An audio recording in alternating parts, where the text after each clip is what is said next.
Vamos a ir a Apocalipsis capítulo 11 y el día de hoy vamos a estudiar la última trompeta. Apocalipsis capítulo 11 y vamos a leer del versículo 15 al versículo 19. Apocalipsis 11 del 15 al 19. Dice así: el séptimo ángel tocó la trompeta y hubo grandes voces en el cielo que decían: los reinos del mundo han venido a ser de nuestro Señor y de su Cristo, y Él reinará por los siglos de los siglos.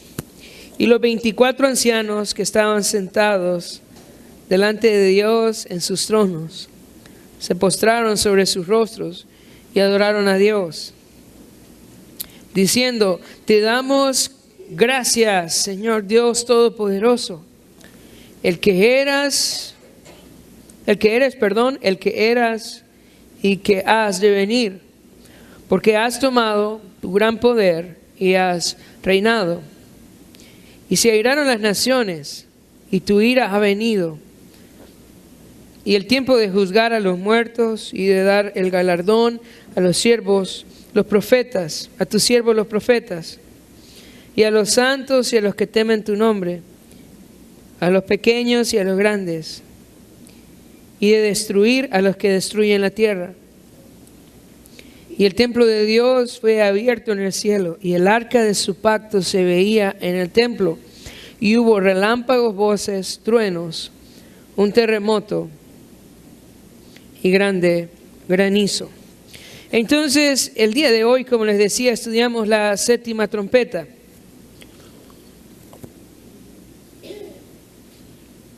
Esta trompeta, por un lado, es una trompeta de juicio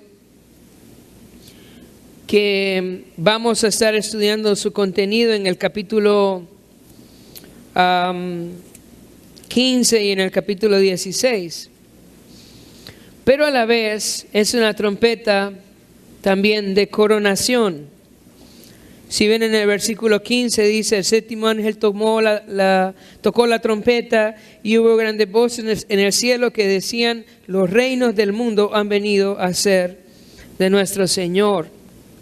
Entonces, por un lado, la séptima trompeta incluye los últimos juicios del Apocalipsis, ¿verdad? Pero también incluye la coronación de Cristo como el Rey de la tierra. Así que desde el capítulo 11 en adelante, los efectos de esa trompeta los vamos a estar estudiando. Este último, hemos llegado como al clímax del Apocalipsis, ¿verdad? En el capítulo 11, pero se mantiene hablando acerca de la venida de Cristo desde este momento hasta el capítulo 19, cuando Cristo regresa. Y en medio, en el transcurso, hay algunas visiones. No todas van de manera cronológica, algunas veces regresa. Es como si estuviese usted leyendo una historia de acción y llega al clímax de la historia, pero antes de darle el final empieza a relatar algunas otras cosas del pasado. Por ejemplo, ahorita en el capítulo 11, en la séptima trompeta, Cristo es declarado el Rey. Sin embargo, en el capítulo 12, en la historia de la mujer y el dragón, relata nuevamente el nacimiento de Jesús. Entonces, estamos al final, pero a la vez Dios introduce algunas visiones que incluyen, ¿verdad?, el pasado. No sé, el Señor es un escritor de primera y nos va a mantener en suspenso en los siguientes 11 capítulos hasta el regreso de Jesús y el establecimiento de su reino milenial en el capítulo 20 y el cielo nuevo y nueva tierra en el capítulo 21 y 22. Así que si usted no quiere perder el hilo de pensamiento del pasaje, entender la cronología de las visiones, usted necesita venir cada domingo, ¿verdad? Por favor. De ahí andan perdidos y dicen: ¿y por qué? ¿Por qué no vinieron? Entonces hay que venir, hay que procurar estar aquí cada domingo para poder tener una mejor comprensión del desarrollo del libro. También es importante ir a su grupo casa, es importante tomar notas, ¿verdad? Porque no es fácil, Apocalipsis no es fácil, y de ahí dicen que es culpa del predicador. No es culpa del predicador. Bueno, no todas, ¿verdad? Es necesario venir, es necesario tomar nota, es necesario ir al grupo. Es necesario volver a ver la prédica para llegar a comprender mejor cómo se desarrolla el libro de Apocalipsis. Entonces, pensando en esta séptima trompeta, que es una trompeta de juicio y una trompeta de coronación, vamos a leer el versículo 15.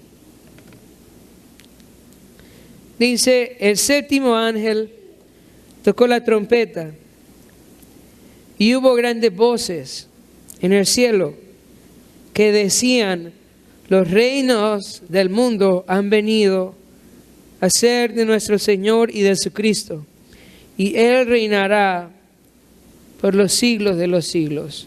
Cuando este ángel tocó la trompeta, hubieron voces en el cielo. No era una voz, era un conjunto de voces. Y era un conjunto de voces que en unísono daban el mensaje de que Cristo era ahora el nuevo gobernador de la tierra, el rey de la tierra. Entonces estas grandes voces en el cielo declaraban que Jesús es el nuevo rey. Dice versículo 15, el séptimo ángel tomó la trompeta y hubo grandes voces en el cielo que decían, escucha eso, los reinos del mundo han venido a ser de nuestro Señor y de su Cristo, y Él reinará por los siglos de los siglos. Aunque en Reina Valera se traduce los reinos en plural, ¿verdad? En otras traducciones se traduce como el reino. Y en griego también está en singular, es el reino, un solo reino, un único reino. Aunque nosotros hoy en día vemos diferentes naciones, ¿verdad? Diferentes gobernadores sobre las naciones de la tierra, la verdad es que todos están bajo un solo rey, todos, en este momento.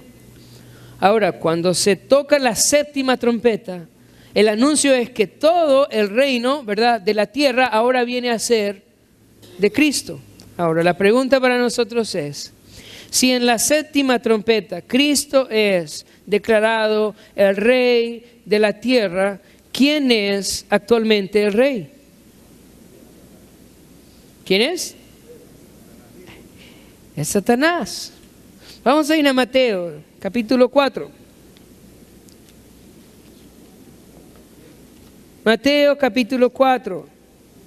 Y vamos a leer el versículo 8 al 11. Mateo, capítulo 4, versículo 8 al 11. Dice,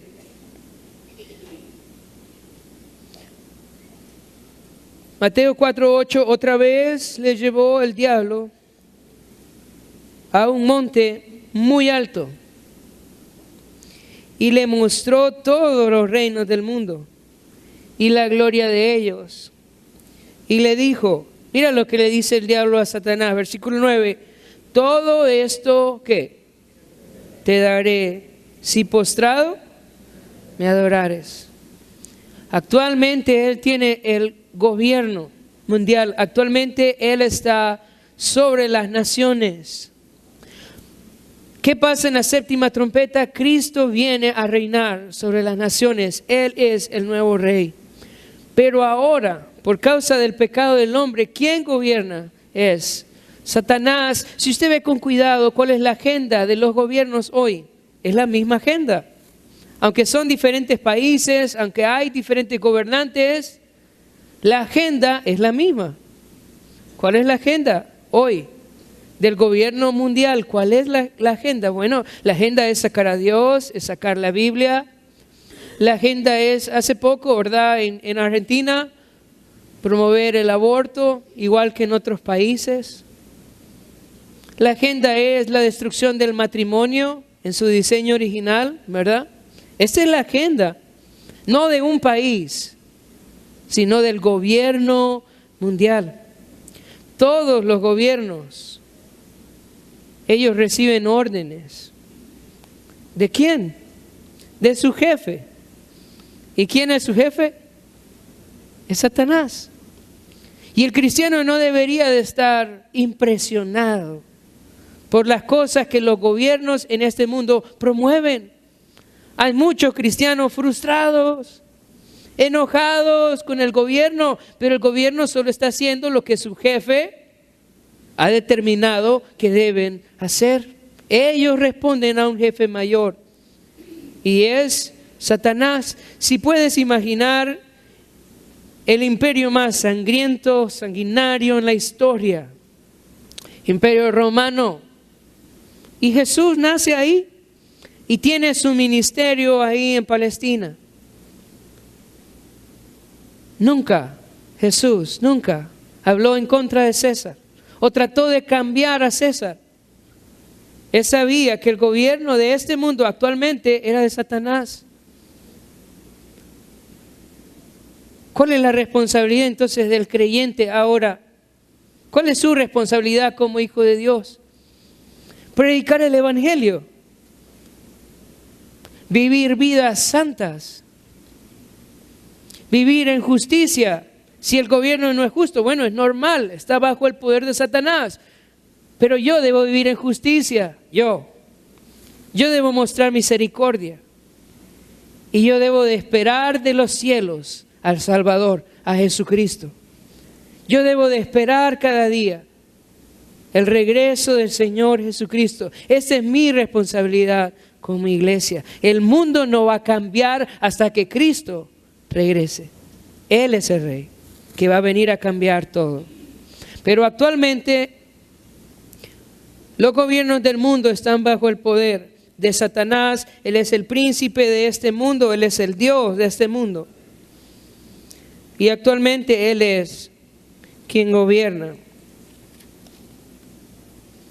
Volviendo a Apocalipsis, capítulo 11, versículo 15, entonces vemos las voces que dicen que el reino del mundo ha venido a ser de Cristo, del Señor y de su Cristo. En el versículo 16 al 18 aparecen otro grupo de personas. Vamos a leer. Versículo 16 al 18. Y los 24 ancianos que estaban sentados delante de Dios en sus tronos se postraron sobre sus rostros y adoraron a Dios, diciendo: te damos gracias, Señor Dios Todopoderoso, el que eres y que eras y que has de venir, porque has tomado tu gran poder y has reinado. Y se airaron las naciones, y tu ira ha venido, y el tiempo de juzgar a los muertos, de dar el galardón a tus siervos, los profetas, a los santos y a los que temen tu nombre, a los pequeños y a los grandes, y de destruir a los que destruyen la tierra. Entonces aquí aparecen nuevamente estos 24 ancianos. Nosotros estudiamos sobre los 24 ancianos en en Apocalipsis 4 y en Apocalipsis 5. Estos 24 ancianos, dice en Apocalipsis 4, que están sentados en tronos, que usan vestiduras blancas, que tienen coronas, que están sentados en tronos, ¿verdad? Y si ustedes leen con atención la recompensa que el Señor ha prometido a la iglesia en el capítulo 2 y capítulo 3 de Apocalipsis, eran justamente estas cosas. Les iba a dar coronas, les iba a dar vestiduras blancas, les iba a dar que se sentaran en tronos. Entonces ellos concuerdan perfectamente con la descripción de la iglesia arrebatada o de la iglesia glorificada. Estos 24 ancianos representan a la iglesia de Jesucristo delante de la presencia de Dios. Cuando estos 24 ancianos escuchan que Cristo es coronado, se levantan de sus tronos y se postran delante del Señor y le adoran y le dan gracias. Esa parte de que se levantan de sus tronos, que se postran y adoran, es el resultado de estar en la presencia de Dios. Cuando alguien conoce a Dios, cuando alguien está delante de Dios, su anhelo es postrarse delante de Él, es adorarle, y eso es lo que hacen los 24 ancianos. Cuando uno conoce la grandeza de Dios, uno puede entender su necesidad de humillarse ante Él, de adorarle. En esa mañana yo quiero que piense qué viene a su mente cuando piensa en el reino de Dios. Si hay en usted ese anhelo de postrarse ante Él, una evidencia de entender la grandeza de Dios, ese anhelo de postrarnos a sus pies, ese deseo de adorarle a Él, cuando yo entiendo su grandeza. Por otro lado, cuando en mí hay orgullo y cuando en mí hay indiferencia, entonces esto de postrarme ante Él no tiene sentido, no nace en mi corazón. Por eso es tan importante la música, por ejemplo, cuando cantamos acá. ¿Qué hacemos? No es solo un preparativo para el sermón.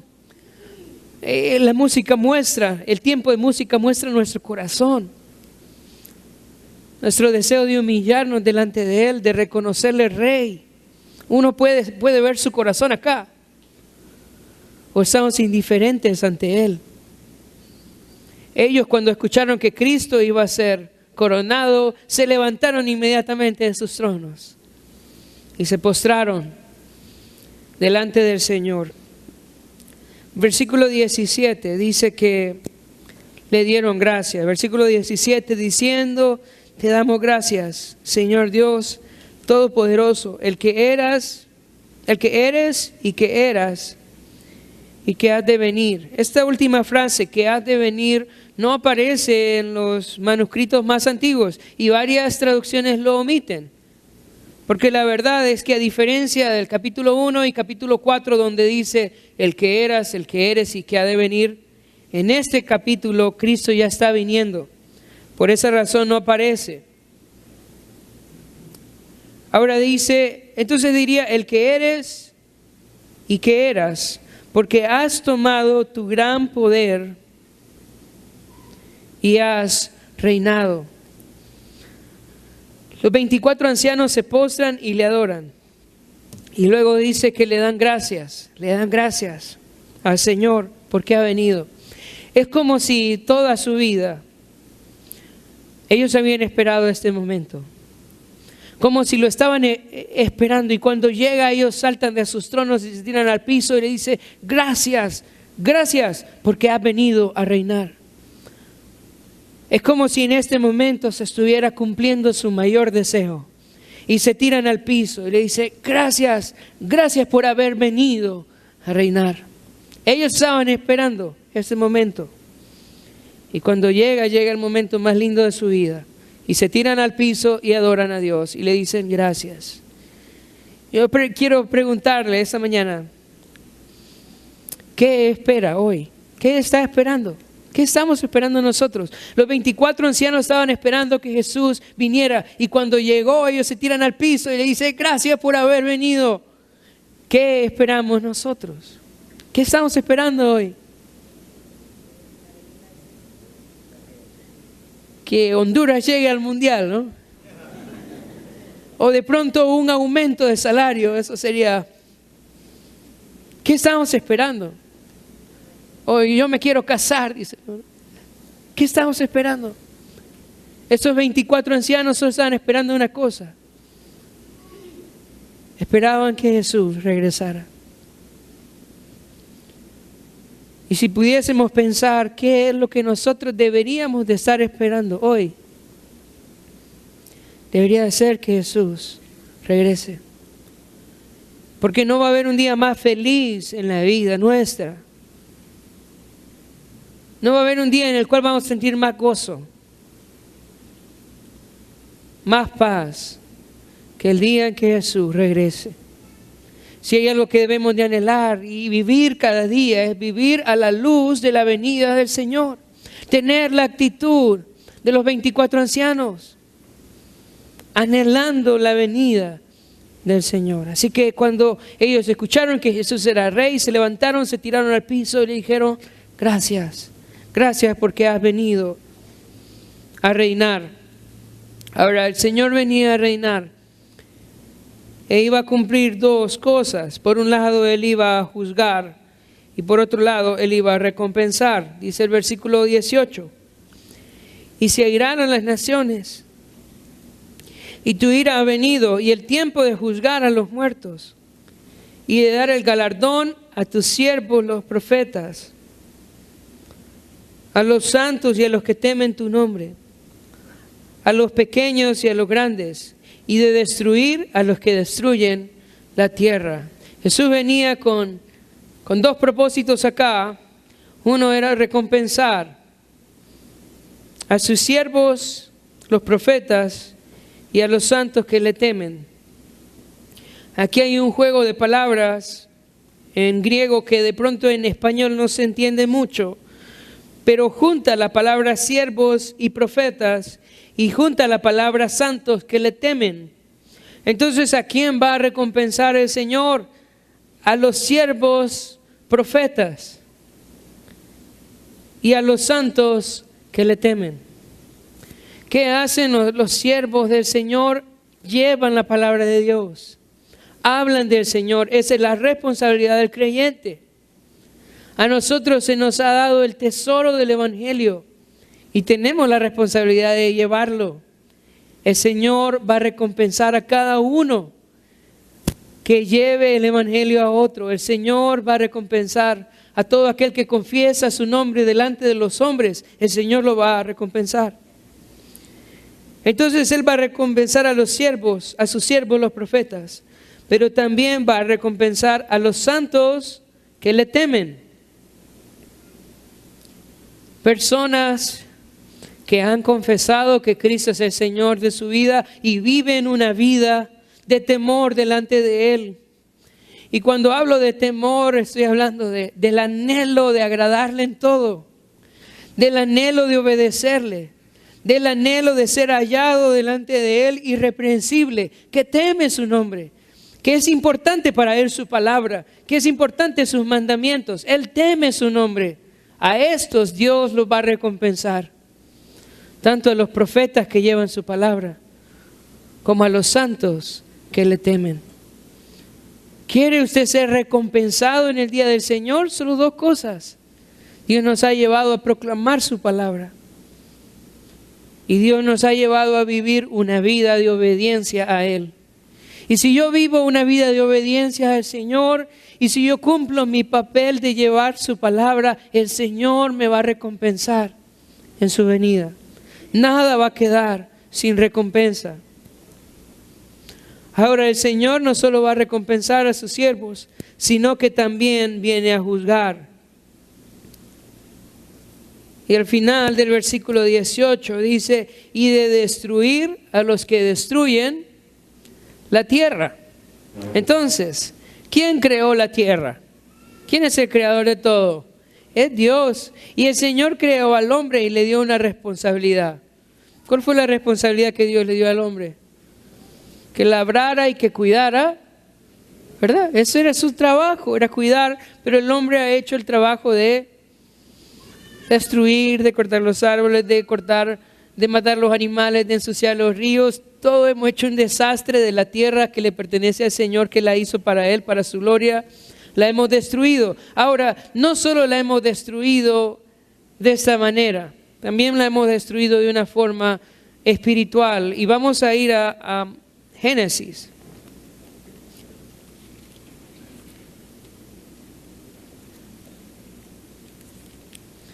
Génesis, y vamos a leer el capítulo 3, versículo 17. Vamos a ver cómo el hombre ha destruido la tierra. Génesis, capítulo 3, versículo 17. Dice, y al hombre dijo, por cuanto obedeciste a la voz de tu mujer, y comiste del árbol de que te mandé diciendo, no comerás de él, dice, maldita será que la tierra por tu causa, con dolor comerás de ella todos los días de tu vida. Espinos y cardos te producirá y comerás plantas del campo. Entonces, ¿cómo destruye también el hombre la tierra? A través de su pecado, a través de su rebeldía con Dios. El Señor maldijo la tierra por causa del hombre. Somos tremendos, ¿no? De todas maneras destruimos. Por eso es tan importante que vengamos a Jesús, que Él pueda transformar nuestro corazón. Entonces el Señor regresa para recompensar a los suyos y también para juzgar a los que destruyen la tierra con su pecado. Ahora vamos a leer el último versículo, el versículo 19. Es la última parte de lo que Juan vio. Dice, versículo 19, y el templo de Dios fue abierto en el cielo, y el arca de su pacto se veía en el templo. Y hubo relámpagos, voces, truenos, un terremoto y grande granizo. Esa es la última parte de la visión de la séptima trompeta. Juan vio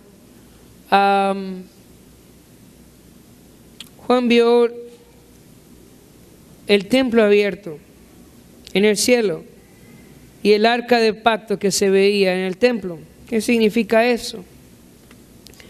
Si pudiéramos resumir en dos los propósitos del Señor al derramar todos estos juicios al final de los tiempos, solo hay dos propósitos, y son importantes entenderlos. Por un lado, el Señor al final de los tiempos va a juzgar a las naciones. Ese es un propósito. No es a juzgar a la iglesia, es a juzgar a las naciones. Todas estas cosas que están pasando al final de los tiempos no son para la iglesia, son para juzgar las naciones. Dios va a juzgar a las naciones, por un lado. Y por otro lado, Dios va a salvar a su pueblo Israel. Dios va a salvar a su pueblo Israel. A través de todo eso que va a pasar al final de los tiempos, Dios va a salvar a su pueblo Israel. Yo no sé si le caen bien los israelitas o no. De pronto no le caigan muy bien. Pero yo quiero que sepa que el Señor los ama y que tiene un plan para ellos al final de los tiempos. El Señor vino hace 2000 años. Israel no quiso nada con Jesús. 70 años después, Jerusalén fue destruida y los israelitas tuvieron que salir huyendo alrededor del mundo y vivieron casi por 2000 años sin un país, sin una tierra. Vivieron como extranjeros alrededor del mundo. Pero en 1948, el Señor les ha concedido que tengan un pedazo de tierra. ¿Y sabe qué está pasando? Todos están regresando para allá. Y están haciendo de ese pedacito de tierra algo maravilloso. Y están emigrando para allá. En este año, 2018, 70 años después de que Israel fue nuevamente constituido como nación, se está luchando porque sea reconocida Jerusalén como su capital. El Señor tiene planes para esta nación al final de los tiempos.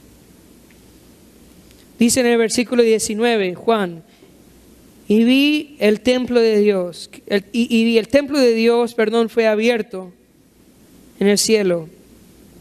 Dice, y el arca de su pacto se veía en el templo.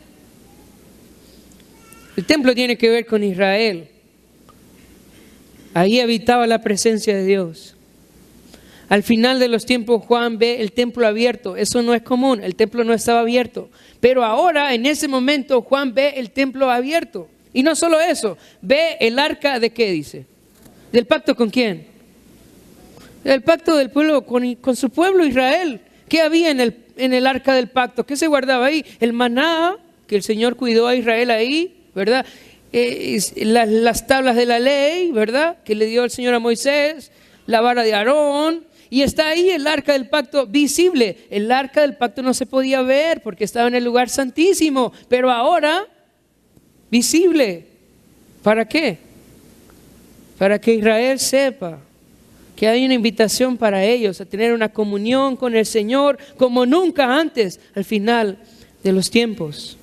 El Señor no se ha olvidado de su pueblo Israel. Y Él los va a salvar al final de los tiempos. Su pacto para con ellos sigue firme. Sus promesas para con ellos sigue firme. Y Él los va a salvar al final de los tiempos. El tiempo de salvación para los gentiles es ahorita. Hoy es el tiempo de salvación para nosotros. Al final de los tiempos, el Señor va a volver su enfoque nuevamente para Israel. Versículo 19, y el templo de Dios fue abierto en el cielo, y el arca de su pacto se veía en el templo, y hubo relámpagos, voces, truenos, un terremoto y un grande granizo, y eso es solo expectativa de que los juicios del Señor continúan sobre la tierra. Entonces, aunque hay una invitación en el cielo, también hay una expectativa de juicio en la tierra. Y vamos a seguir estudiando los juicios. Sin embargo, la próxima semana hay una visión que se llama la visión de la mujer y el dragón, ¿verdad? El tema va a ser Satanás, la bestia y el falso profeta. Yo espero que puedan venir, ¿verdad? No se vayan a asustar. Vengan para que podamos seguir comprendiendo lo que Dios nos ha dejado.